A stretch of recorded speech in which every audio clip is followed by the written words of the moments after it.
रामायण की कथा में बाली और सुग्रीव का प्रसंग बहुत महत्वपूर्ण है। बाली किष्किंधा का राजा और अपार शक्ति का धनी वानर था।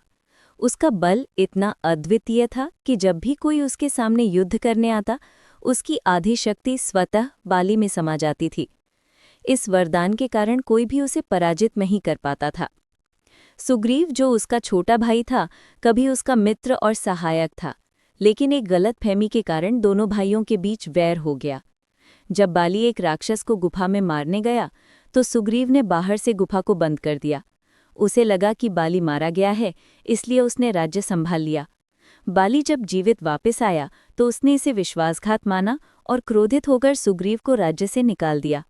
सुग्रीव अपनी पत्नी और साथियों के साथ ऋष्यमूक पर्वत पर रहने लगा।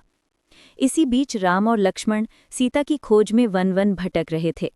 वहीं उनकी भेंट सुग्रीव से हुई। सुग्रीव ने राम से मैत्री का प्रस्ताव रखा। उसने बताया कि उसकी पत्नी को भी बाली ने छीन लिया है और उसे अन्यायपूर्वक राज्य से निकाल दिया गया है। राम ने सुग्रीव की सहायता करने का वचन दिया।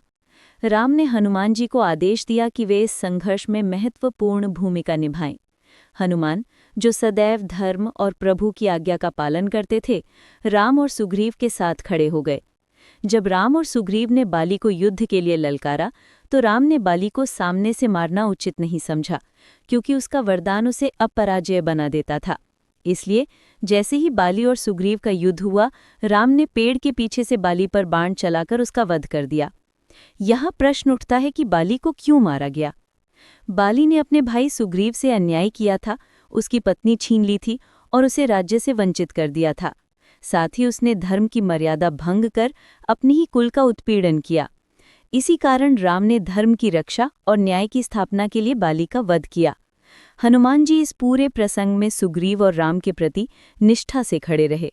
उन्होंने इस संघर्ष में सेतु का कार्य किया और ये सुनिश्चित किया कि सुग्रीव को उसका न्याय मिले। निष्कर्ष, बाली का वध केवल शक्ति का प्रदर्शन नहीं था, बल्कि धर्म और न्याय की स्थापना का प्रतीक था।